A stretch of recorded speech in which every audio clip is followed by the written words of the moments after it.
want to introduce you to an idea that Otto Scharmer referred to as the field structures of consciousness.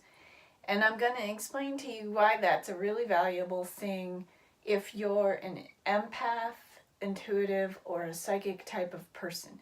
It's really useful to know where your consciousness is located and where the consciousness of other people is located within their body.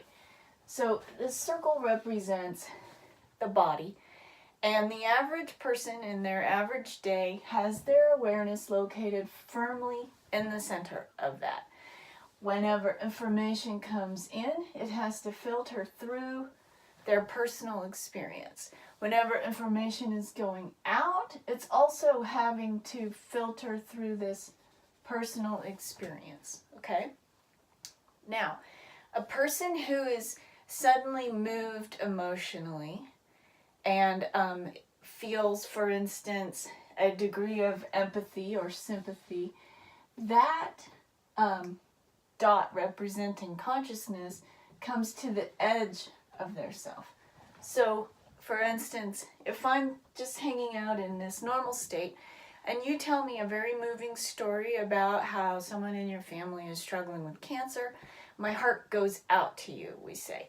And that's where this is. Now my awareness is at the edge of the boundary of myself. And I've put aside my filters and I'm really engaged in listening to you and what you have to say.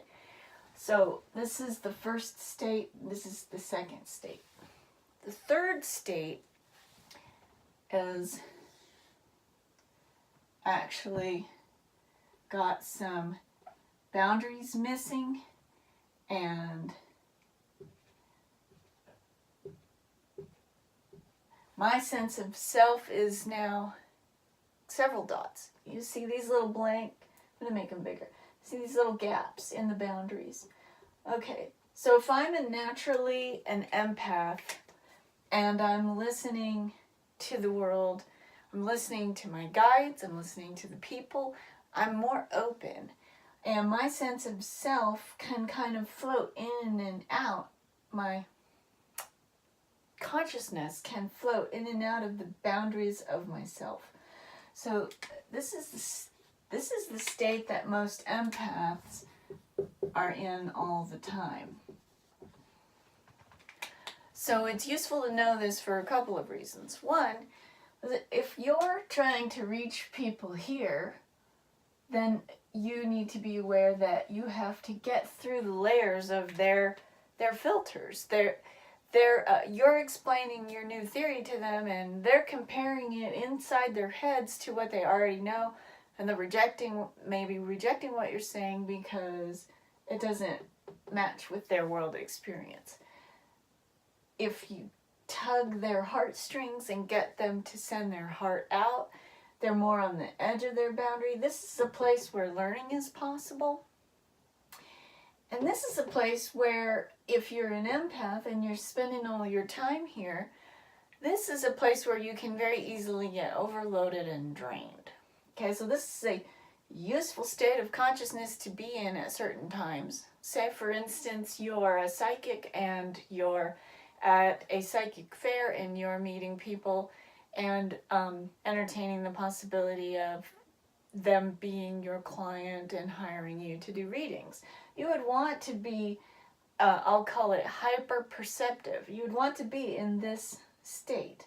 However, if you're just rolling through life, like meeting lots of people, being in the grocery store, and your consciousness is dispersed so that you can perceive more information, and the boundaries of yourself are more porous, then you're taking in lots and lots of information, feelings, thoughts, visions, data. And it can be really hard to function at this level all the time. So my suggestion is that if you have a reason to open all your perceptive capacities because the event calls for it, the situation calls for it, then by all means open that up. But if you're just functioning in a mundane situation, you can dial it back down to here. Now, there are people who have learned to prey upon the ones of us who are too open. And those people will be looking for this. And if you happen to already know that somebody has the ability to engage in a toxic energy exchange, they're taking too much, they're not giving enough, then you need to put yourself back here at this one. You need to be firmly locked inside yourself so you're not perceiving thoughts and feelings beyond the boundary of yourself. You're only tuning in to those thoughts and feelings that are within you. And I would add to that, that includes the things coming from spirit and from the earth coming up, your connection, your groundedness. It's okay to always leave those open, but you have to be thinking about where your feeds are coming from. It's like having your browser tabs, 25 tabs open. It locks up the system.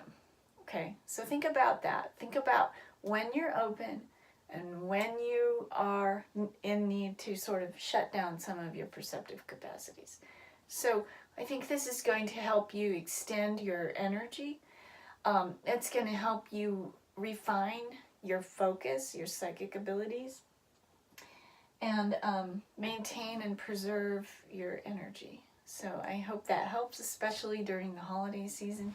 Thanks and have a good day.